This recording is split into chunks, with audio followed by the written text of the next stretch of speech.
From Helping Up Mission, this is A Shot of Hope. I'm Vic King, chaplain at Helping Up, and your host on this podcast. As children, many of us were great observers, but terrible interpreters. We picked up on a lot, maybe more than our parents thought, but we didn't know what to make of it. And often we concluded that trauma like divorce or abuse or neglect or death was our fault. For some of us, like Renee, those false verdicts then trapped us in tunnels of shame and fear. Drugs and alcohol seem to offer a way out, but only ensnare us further. Today, though, Renee knows the way out. I asked her what she would say to her childhood self, to the little Renee who was growing up amid so much evil and abuse, and she told me, I would say, everything in life that happens to you is not your fault. You are beautiful, and God does love you. For Renee, God's love became a solid foundation from which she could be boldly honest about her past trauma and present struggles, while still honoring the good that was there as well. It's what enables her to look at her life and see every single thing as a lesson or a blessing. Those are her words. You'll hear them later in this podcast. For someone who's been through what Renee's been through, that's no trite cliche. That's hard-won wisdom.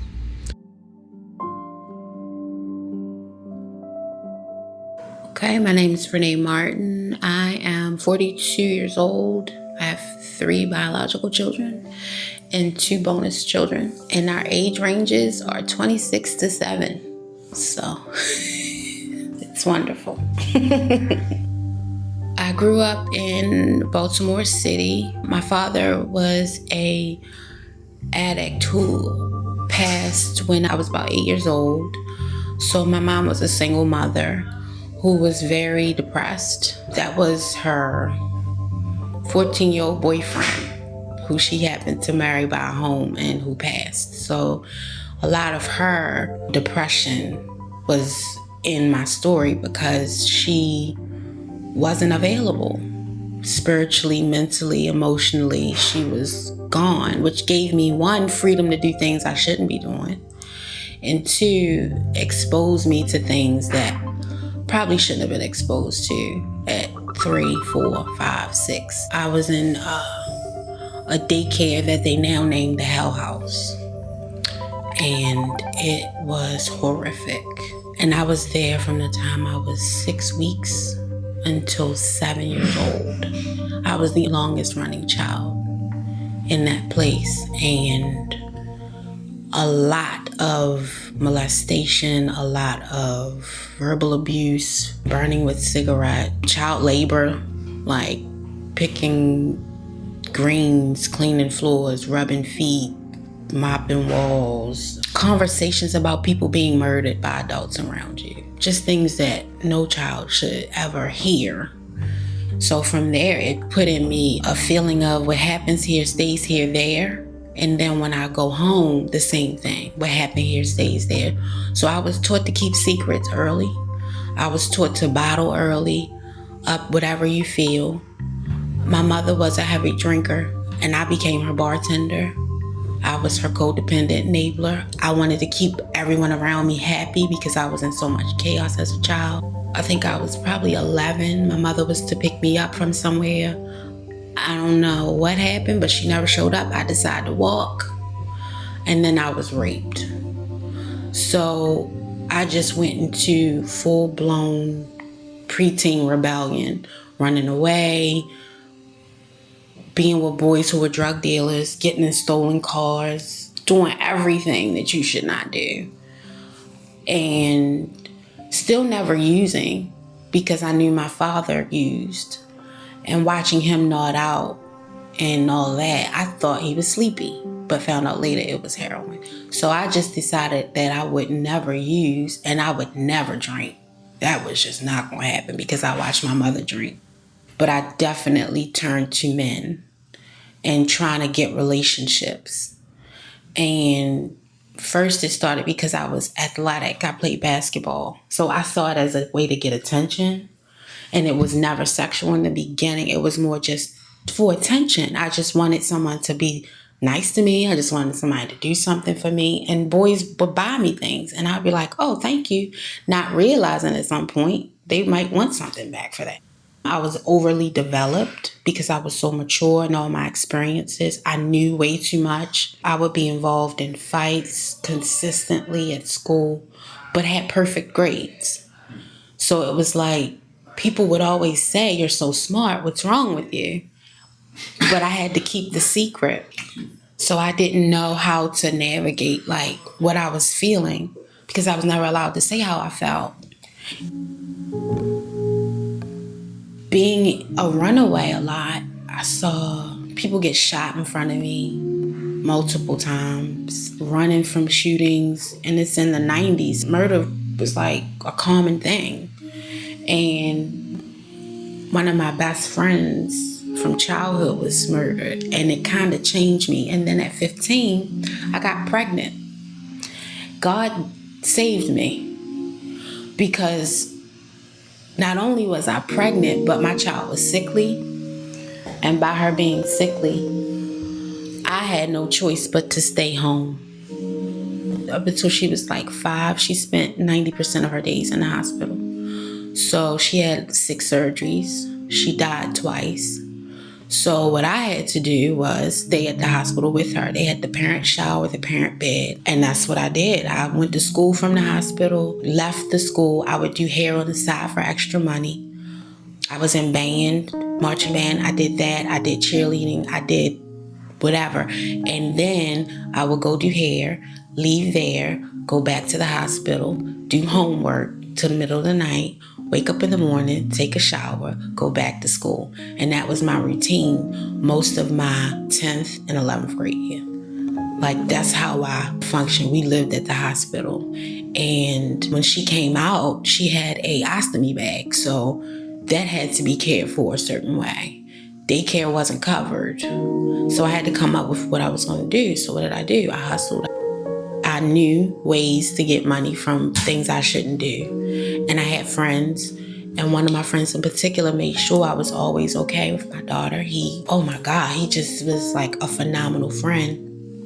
And I did hair. I sold candy at school. I would clean people's houses. And not only did I do hair, but I would catch the bus to your house and do your hair because I didn't have anywhere to do it. So then I would charge you extra because I had to come to you. So I just learned that if I hustled, I can get it done. My daughter's father, we were in a relationship on and off. His family is phenomenal. His mom helped a lot with my daughter. His family babysat her a lot. My family babysat her a lot for me because of my issues. I didn't trust her with anyone. I wouldn't let anyone watch her. So as she got older, she was very verbal because I couldn't hold her. So I talked to her constantly for 2 years. So she was 2 years old, letters, numbers, speaking in full sentences. And people laughed because she had her 3rd birthday and they were like, "Are you sure?" Because she would have a full conversation with you and you wouldn't believe it. And I always say she was my miracle. And then I got pregnant on my senior year with my son, my oldest son. And I was like, I failed. Because at the time I was working for the federal government on a student program, and it was for the summer, and they asked me to stay, and the only thing I had to do was stay, and they would help me with school. I was enrolled in college. I was together, but then I got pregnant. So having my son, I would have had to take the leave to have the baby, which meant I couldn't do the program. So instead of me saying, let me figure it out and communicate, I decided to just drop it. And I had my son and ended up eventually getting married to their dad, and it didn't work out well. But in the meantime, I ended up getting a good federal government job back, the same place, and I was doing well. But the pressure of my position I was in was so great. I never still learned how to be a human and communicate feelings. And going through my separation, leading to a divorce, I was extremely overweight. I was 350, 60 pounds at one point. I was eating my feelings and decided it would be a great idea to have weight loss surgery. Not get therapy, but to have weight loss surgery. So in having weight loss surgery, I stopped eating and had a glass of wine. And the glass of wine felt like a bottle of alcohol. But now I was back attractive. I was back single. So I felt, oh, this is how I'll make money. I was actually doing security for a nightclub. I was a bartender. I was working at night, and then my government job during the day. And at one point during my separation, I was living in my car because I was so frustrated with my situation. I just moved in my car. And I lived that fast pace every day, working literally 3 jobs for 3 years. And when I blinked and my relationship was done, and I was doing these inappropriate parties, participating in, cooking for, I had a catering business. And my job was, if you had a party that was very adultish, Sodom and Gomorrah-ish, I would be your caterer. Because I didn't tell, and I kept the secret because I was good at it. It was famous people, politicians, all that there. And I catered, and I just kept my eyes and my head down, but I was paid well to serve people alcohol and to keep secrets and find girls to help go to the parties, to work the parties with me, to make money. And then I realized I had a gift for all these girls need babysitters. All of us can pool our money together and we can come up with a way. Okay, so if you need money, you could be the babysitter this week, and then you could be the babysitter that week, but whatever we make, we'll all share it. So in my mind, I'm thinking I'm helping them, but then I'm looking back thinking that wasn't helping them. Some of the things they had to endure and go through was not helpful. I felt like I was making it safe for their kids because all of our kids were together. And for me, being my situation, it was a trusted person with all of our kids. We didn't leave our kids with, this person had an aunt that was on drugs, so she didn't want to leave them with her. And this person had a husband who was doing wrong. But at least they're all together at my house. And they're all cared for or at someone else's house. And then I realized my drinking became more important than anything. Because as I started feeling, I was so numb. And as people around me started passing away, I never dealt. And I just kept, I was like 30 something. And I just was like drinking and partying and drinking and partying to the point I barely remember my 30s because I had never got to do it at 15. I never got to be a child. I never got to go to college and party. I never did that. So 30 hit and I got cute and skinny and it was like free. I wasn't in a relationship for the first time since 14. So I felt this is when you party. And then someone said there's something called happy hour and you get all you can drink for $20. What a concept. And I woke up in the most strange places. Like my car, the bathroom of the bar, all kinds of stuff. But ultimately, that's how my alcoholism took off. I lost my job, my great government job with benefits, making lots of money. I lost it. And when I was there, I was pregnant. By then, I had met my son's father now, and I was pregnant with my son. And part of that, once again, God slowed me down because up until then, I was drinking and I still didn't acknowledge that I was an alcoholic. To me, I was like, I'm living my life. I'm partying. This is what I have to do. I would go to work, come home, have a drink till the next day because I hated going to work. Good money, but I hated it. I love my friends there, but I hated it. So once I met my son's father, and at that point, they told me I could never get pregnant.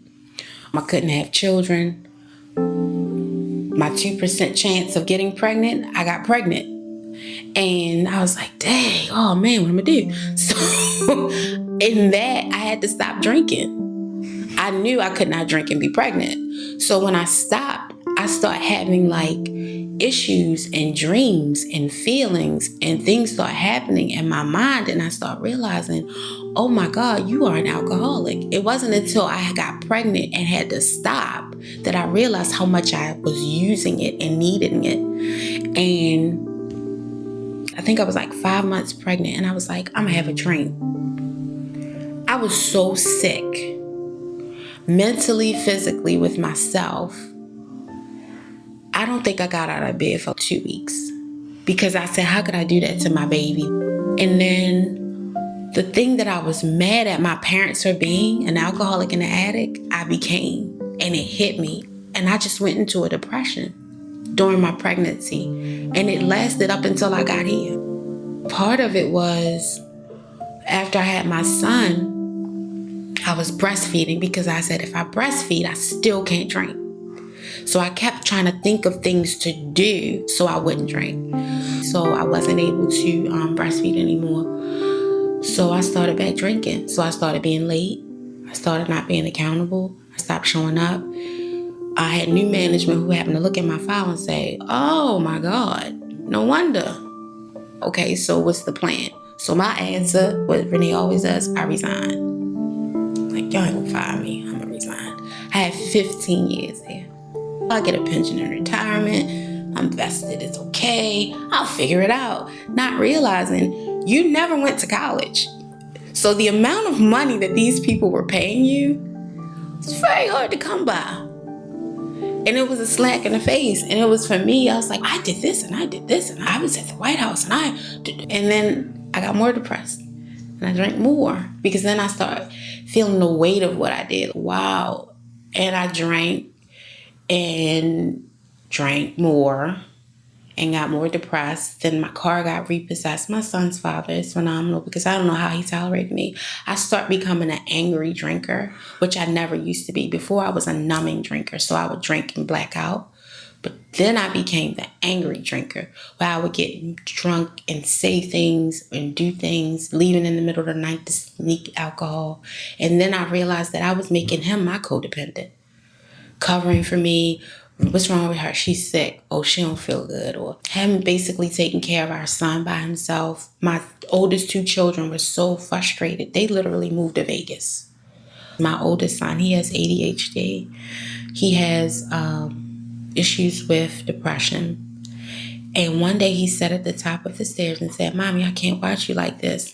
He got on a plane to go visit his father in Vegas and never came back. Because I wasn't that person when I raised him. So for him, he was like, I don't know who you are. I'm not feeling it. My daughter got so angry. She was living with us. She punched holes in walls and left. And next thing, she moved to Vegas. It was hard, and more guilt, and I kept drinking more. And it was like I would stop and I would join the church. And the thought was, when I join the church, I'm going to work for the church because that will make me stop drinking. And I did, but I realized I wasn't drinking, but I wasn't fixing anything. I wasn't going to therapy. I wasn't going to meet. I was doing nothing but working for the church. And then as soon as things got hard at the church, what do? Run and drink. And they were dependent on me for so much. I was the head of Christian education. I was the right hand to the pastor. I was responsible for finances. And I just turned over my bank card. I was like, I can't do this and I'm done. And I felt horrible. So I drank more. I had another good paying job, and it's the same process. Me drinking, me not doing what I'm supposed to do. And they found out I was drinking. They smelled it on me one day. They let me go. And then told me that I had to get help. And I went, I got help. And then I came back and I was good for a while. I did outpatient. But once work got hard, I got a promotion and everything. And then work got hard. And then I drank again. And then they let me go. And oddly enough, the day they let me go, they said that I smelled like alcohol and I was drinking. And that day I wasn't. So I was angry. I was like, no, not this time. Because this time I'm actually not drinking. But I had put this cream on my body, and because I was stopping drinking, like my skin was peeling, and because I didn't detox. I'm trying to do all this holistic stuff. I didn't realize these creams and stuff pour out your insides, out your skin. So even though I wasn't drinking, the smell was horrific. And I'm sitting at my desk and people are walking past, and I was exhausted, feeling icky. So they assumed that I was drunk, and I wasn't. And then they went and made me go take a test. I took the test, passed, and never went back. Why? And it was good money, good job. Still, once again, I don't know how to confront my feelings. I didn't want to go back and be embarrassed. So then I drank. What was the point? I stopped drinking and they accused me of drinking anyway, so I might as well drink. Bad answer, but that's how I felt. And I drank more. And I think it just got to a point where my volume of alcohol was so high that I would go on job interviews and I would leave the job interview, did a great job, get the job, but be so drunk because I would leave there and get a drink and be driving drunk to the point I got to my house and I passed out in the street and my family had to carry me in the house. I didn't call for the follow-up, so I didn't get the job anyway. So I just started realizing a pattern of every celebration and every sadness was a drink. And at that point, my body was so stuck and I was so depressed. I stayed in my room completely and I wouldn't come out, and I would stop drinking because I ran out of money, and I would detox myself.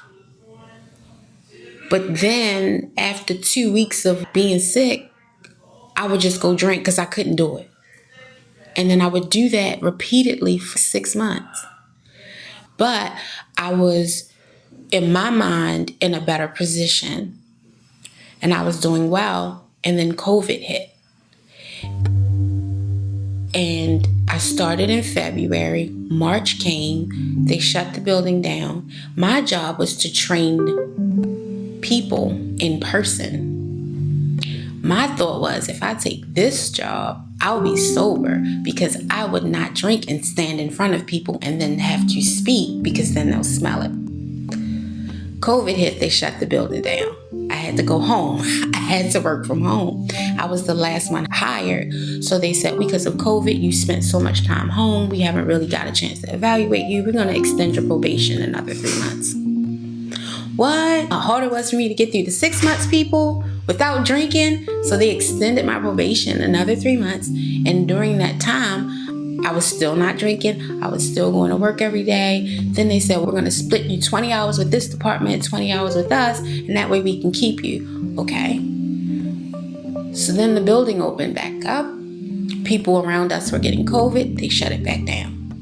They sent me back home. And I was like, I cannot work from home. I'm an isolator and I'm a drinker. Lunchtime would come, I would run and go want a drink. So I cannot do this. Eventually they said, you'll be off your probation tomorrow, so we're just gonna let you go. And I was like, what? So I didn't drink. I crashed. I was like, I'm done. And it was COVID and I was home and I was homeschooling, and I never realized my son's teachers were awesome because now he's 6 and I didn't realize the amount of stress it is to teach a child. Oh my God. So then I started drinking again. And I was frustrated because I said, every time I think I'm doing the right thing, which is not drinking, I end up losing anyway. So I might as well drink and not remember it or be blacked out. And then I started back drinking again. I drank heavily.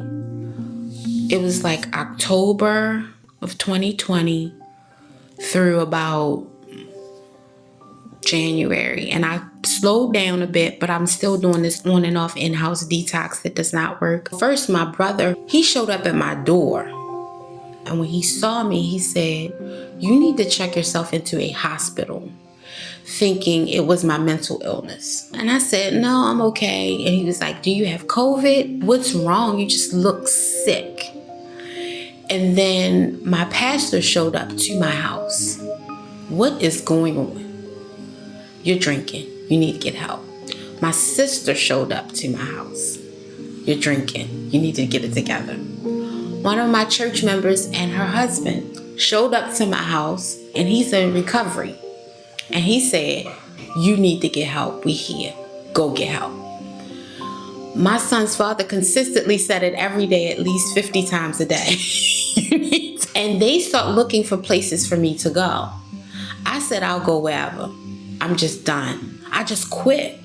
In my mind, like, I will just lay here and die, because it's just so exhausting to have to drink. So let me go get my last drink. And I had bottles hitting so much all over the house at any given moment. And I drink so much that my son, I'm supposed to be homeschooling him, and he's home, and I blacked out. I don't remember what happened, but next thing I know, I was in an ambulance. And that's where I woke up. And I remember hearing the paramedic say, "Your son saved your life." And I was like, my 6-year-old apparently called 911 and had the ambulance come get me from one phone. And the other phone, he was calling his father and say, "Something's not right with mommy. This is not normal." So that's scary for him to recognize that I normally drink and pass out, but this pass out is worse than the normal pass out. So when I got back to the house, my sister, my pastor were on the phone with my fiance, and they were talking. And my sister said, "I found a place. It's called Helping Up Mission." And this girl said it's a good place. And she said they have a spiritual program, and you love the Lord a lot. So this is a good place. So I think you'll really get help. But we called and they said, "You have to go to Bayview." And I went upstairs in my room and I looked at it, and I was so disgusted at the smell and the thought that I had laid in the same spot in that bed for so many months that I saw the dip of my body print. And I just got on my knees in that spot and I prayed to God. I was like, "Please let this help me. I'm done." And when I went to Bayview, and when they came back, I was fully dressed and ready to go. I looked crazy. Nothing matched. I looked insane. But they were like, "Oh, she's ready to go." So they were like, "Oh my gosh, she really got ready." And when I got to Bayview, and as I was waiting all that time, I went outside. I was on my cell phone because it was so many people. I didn't feel comfortable taking my mask off. So I went outside to use the cell phone. Next thing you know, I woke up, I was on the ground. I said, "Did I black out? Did I have a drink? What happened?" I look up, the side of my face is bloody and my hair stuck to my face. I have scars all over my face. I was like, "Where's my phone? My phone's gone." And I was like, "Dang, my cash is gone." Come to find out, I was attacked, assaulted, and robbed, and did not even know it. So then I was in a moment and I just prayed to God. I was like, "Okay, for normal me, this is the moment where I would leave and go have a drink. This is the moment where I would turn and run. I'm going to go in here and I'm going to sit down." And I sat there another 2 or 3 hours, bloody head and all, praying and praying. And then when the lady called on me, she saw my face and she said, "What happened?" I said, "I'm here to detox."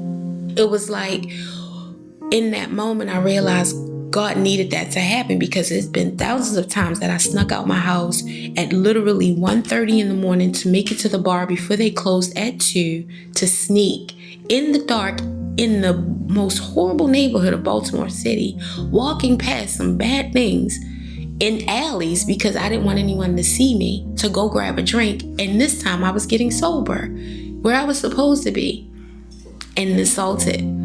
So I was like, okay, you have to persevere. You can't keep running from this. And as I was there at Bayview, one of the men at Bayview said, "When you get to Helping Up Mission, see Miss Nikki. She goes to my church. She can help you." And he prayed with me. And he said, "Do you need a chaplain?" I said, "Yes." And the chaplain came with me every day and prayed with me. And that same guy came every day and he prayed with me. He gave me a bunch of pamphlets about relapse, because I kept saying my story is I keep relapsing. Every time something gets hard, I just relapse. I can stop, but I don't stay stopped.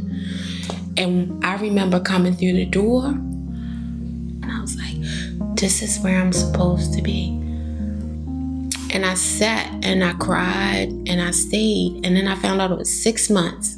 I was like, oh no, I'm not doing 6 months. I don't need 6 months worth of help. And I was like, all right, I'm gonna do 30 days. And my pastor said, I'm gonna call you every day and I'm gonna pray for you. And she created a prayer circle of women for me. And every day they prayed for me during my blackout. So by the time I got my phone back, I had 30 days worth of prayer that I was able to read for the next 30 days. So I said, I'm gonna stay for 30 more days because I got 30 days worth of prayers. And then eventually I was like, why am I even saying I'm leaving? I'm really not leaving. I was scared to tell them that I was gonna stay the 6 months because I'm so used to everyone depending on me and me being the backbone. Like, oh, how's this gonna happen without me? How's this and what's this? And I realized you weren't doing anything anyway, but being drunken in your room, they really don't care. They really want you to just sit down. And my mother was very disappointed and upset. She was like, I see so much potential in you and you just seem like you're throwing your life away. Get it together. Because for her, drinking was one day she just stopped. So she couldn't understand, why is this my 4th relapse? Why am I in recovery? What is it that you're not getting? You ain't talk to God hard enough because I just stopped. I talked to him one time and I stopped. So you should be just be able to stop. And I had to go through, after being here a while, explaining to her, I got to deal with all this stuff from 3 because that's my first memory of it. But it was before then. And normally if I would get a flash of what happened to me, I would go drink to go to sleep. And I had to get on medication and I had to start dealing with all that stuff. And then going to spiritual life was helpful because it was teaching me how to live a God-filled life. And then substance abuse disorder class we had with Miss Vicky was teaching me that I was a codependent from birth. Like, you have no choice but to be that when you have 2 parents that are addicts. And then I married someone who was addicted to marijuana, not realizing I was a codependent in that relationship. And I always took care of everyone else, and I never really analyzed myself, what was going on with me, how I felt. I never set boundaries. I had no self-esteem. I would say I feel pretty, but I didn't mean it. I would say I was okay because I became the perfect liar of, how are you? Great. And could do it with a smile. And I had to really get inside myself on some things and figure out what I wanted to do with my life because I really had no clue until I came here of who I was. I had pretended so long to be someone else because I had to be. I had to be perfect. I had to pretend not to hurt. I had to pretend to be happy. I had to pretend that everything was okay. I had to pretend that I could do it by myself, and I really could. And the women in here were so nice. And they would talk to me about what they were going through, and I was like, oh my God, I'm not by myself. And it was genuine godly love with no expectation, with no, I'm going to be nice to you today, but tomorrow you better. It was everything that I'd ever experienced about friendship and love was a lie until I got here. And I felt home. And it's crazy because I never felt so comfortable. And people would think sharing a room with 12, sharing a space with strangers, a bathroom with 12 women, you would feel like uncomfortable, but I felt most comfortable. I felt like this is my healing. Like, I never was a morning person because I hated to wake up because every day I wish that I was dead. So I'm waking up, good morning, I'm singing, I'm happy. I had a reason to get up. My work therapy with Miss Nikki was helping me, because not only was I doing work therapy, but she would be praying with us, she would be talking to us, and she would say, come on, let's talk, let's pray, what's going on? We gotta come on, work through it, talk to me. And it just changed my entire perspective. And the more I see new women come in, and I would watch them go, I ain't staying here. I'm like, the hum has magic in it. I'm sorry, you gonna stay. I'm only here for 2 weeks and then I'm leaving. Okay. And I enjoyed working in the kitchen because it gave me an opportunity as new people came in to greet them. And it's something, and it took me back to what I love to do. I love to cook. I love to make people feel good when they eat.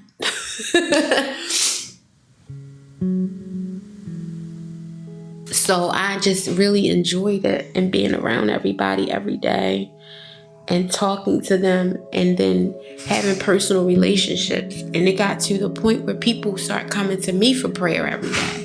And I was like, what is happening? My pastor became my prayer partner, and we would pray in the morning, and then I would pray with the ladies, and then I started doing devotion. They were like, what? That was good. And I was like, you know what? This is what I do. I'm a teacher of the word of God. That's what I do.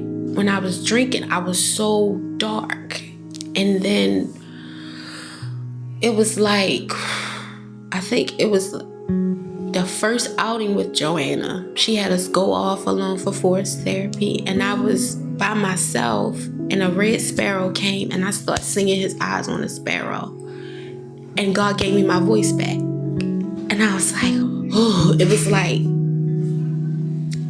a weight lifted. And I have never felt like that. And it was really the feeling of the Holy Spirit, like I never felt it. And every day it just got better. And it just completely changed. And I've watched the miracle of us doing something in spiritual life on a Monday, and then go to a meeting on Tuesday. Here, someone would come in, and someone would share something from the 9/11 program, who they didn't know what happened in spiritual life, but it all would mesh and matter. And then go to Bible study with my church, and the same scripture from spiritual life would be what's happening. And I start realizing that God ordained it, and He was just lining me up to get through it. And then I start looking back at my life and just analyzing where I was turning back. And I dissected my relapses while I was here. I literally took my relapses apart and said, every time you relapse, these are the things that happen. And I wrote them down, and I put them on my wall by my bed. And I read them every day. Because if you feel this, you need to go talk to Donna. If you feel that, you need to talk to Miss Nikki. If you feel this, you need to see Joanna. If you feel this, or this isn't working, your sleep isn't right, this is when you need to up your meds. And I just followed that for myself. And that's how I end up getting out of it. Because otherwise, I would have been stuck trying to do the same thing, which is be dry and not work in any program. And then suddenly someone talks about Celebrate Recovery. And I was like, I've never heard of it. And they start coming in on Saturdays. And I was like, this is great. It's a spiritual 12-step program. I'm like, what? Awesome. So 2 weeks ago, I think I went. And it was great because I couldn't believe it's actually a recovery place where I can go for me, my fiance can go for his codependency, and my son can go and be with other children, who is now a COVID jab. Like, he has poor social skills because he wants to be everyone's friend, because he didn't have friends, because he's been isolated for 2 years. So he's excited to go and be around other children. So it's been a blessing for my entire family. My children do Al-Anon meetings online. I didn't know Al-Anon existed. And I said to myself, if I would have had an Al-Anon at 7, where would I be? So I made that a priority for my son. I made therapy a priority for my youngest. My oldest son is moving back to Baltimore tomorrow. He said, I see the change in you. I think you're ready for me to come home. And I was like, what? He's like, I was waiting for you to get it together because I wasn't coming back until you got yourself together. And I don't like it here. I miss you. I miss being around you. Wow. And he's coming home. So I was like, oh, this is awesome. So it just had a whole ripple effect on my entire family. And now me and my sister's relationship is like, whoa. Because now me being in an actual 12-step program of recovery, I'm being open and honest about everything. And I no longer lie about anything. If this is how I feel, this is how I feel. I'm sorry if people don't like it, but this is how I feel. If I can do something, I can. If I can't do it, I can't. If someone asks me to show up, I do my best. Look, I'm a late person. I'm working on it, doing my best. Before it was just, oh, I'm late. I'm just not going to go. Now I'm understanding people rely on you. Your word is your word. Words matter, Donna says, all the time. So now I choose my words carefully. I think about what I'm doing, the people around me. And now my new thing is, I graduated and I was like, I'm gonna leave. And I was like, no, I delayed it.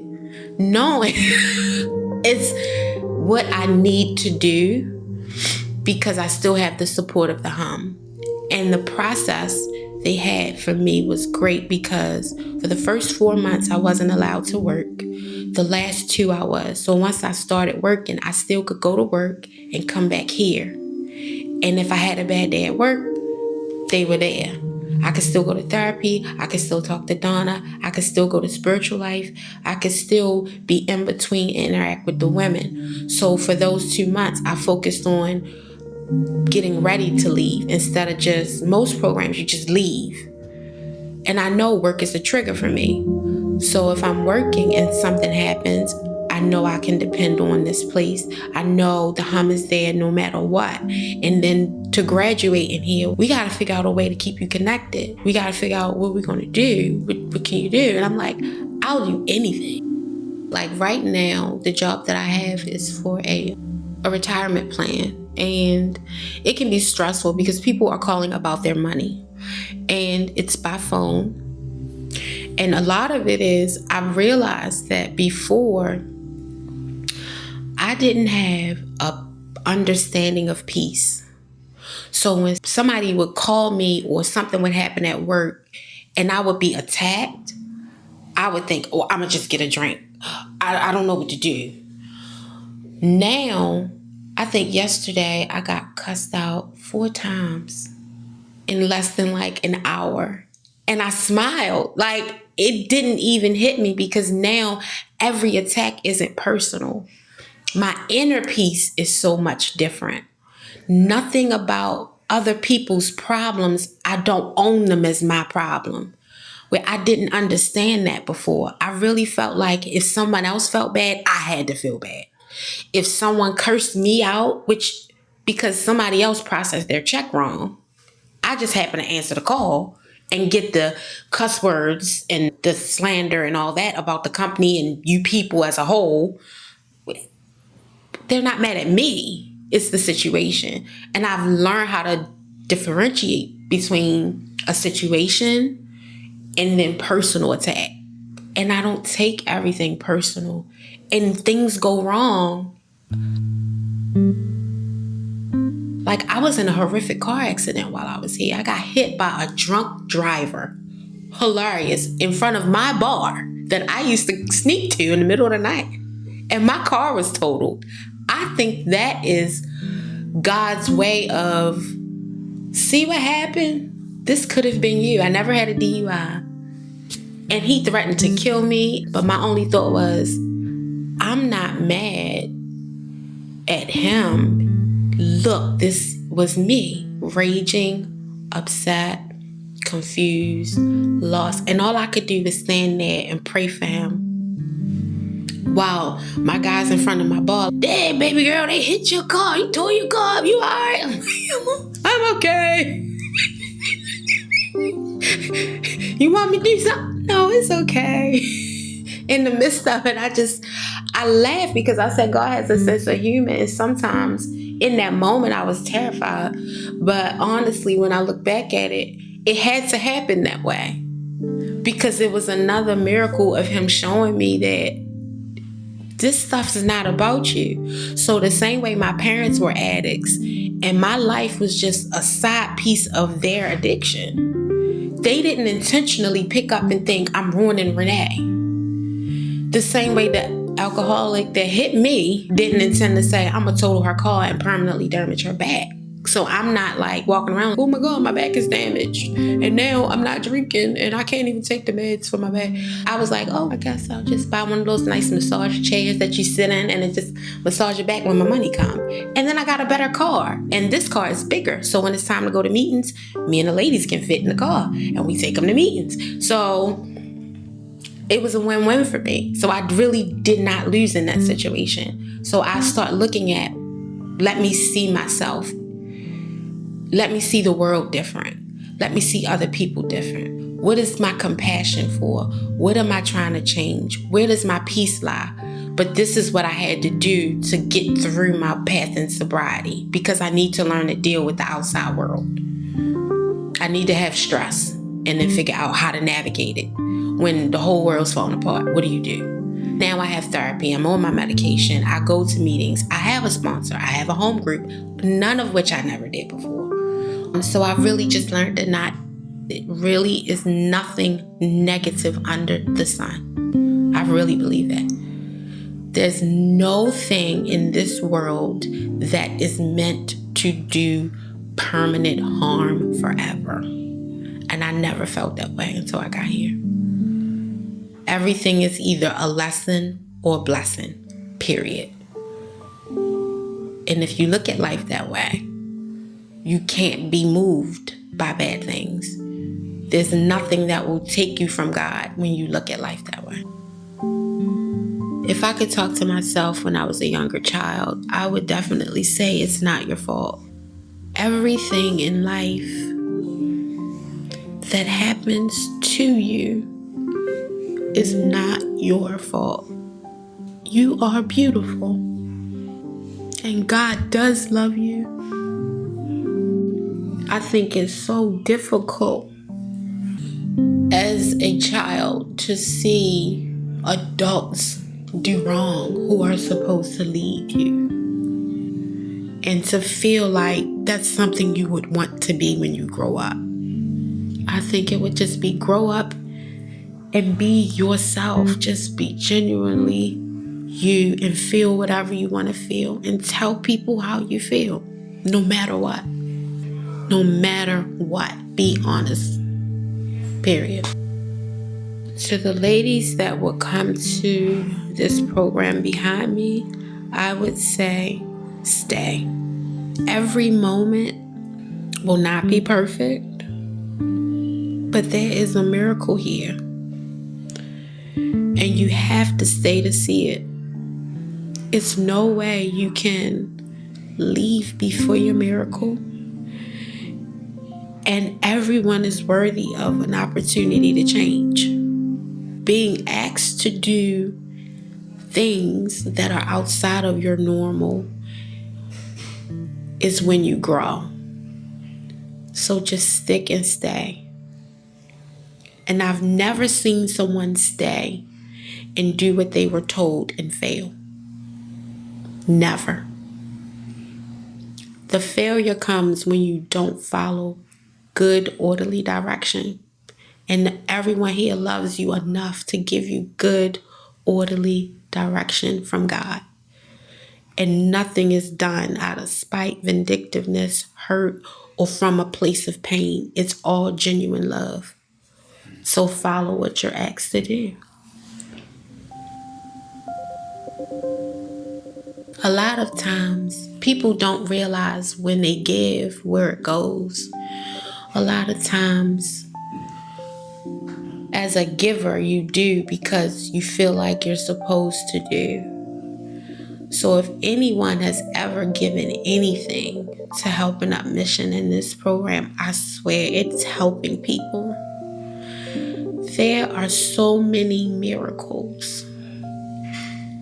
For me, it was coming in, not having anything, and getting a Bible and a toothbrush and underwear. Like, just having the opportunity to spend time with the Redeemer ladies, and they did like a painting for us, letting us do paint and Rita's ice, and donating things so we can have outings. And it's just been absolutely amazing. I think ultimately everything that I've been given while I was here has been, again, it was like aligned with my life. I got a birthday gift and a card with a handwritten note from one of the donors with a prayer that was the same prayer, similar to the prayer I said the day when I was in my room on my bed before I got here. It's more than needed to get through this process, because those small miracles make all the difference when you're in a position we're in and you feel like we feel.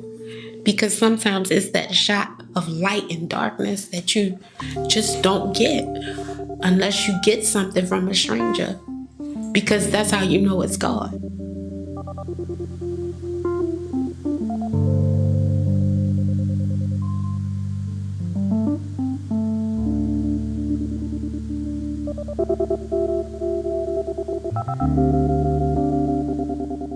Just a reminder to take our listener survey if you haven't yet. I want to make one of your favorite shows, and the only way for me to do that is to know what you think. So please follow the link in the show notes. It's hum.page.link/survey. This podcast was produced by me, Vic King, with music by Blue Dot Sessions. So grateful to Renee and the many others who have shared their stories on this podcast and in our monthly newsletter over the years. Last week we had our ribbon cutting for the new Women's and Children's Center, where our pilot women's program is going to be moving next month. I'm so excited to see all the hope, healing, and life transformation that's going to happen there. Thank you for listening. Until next time.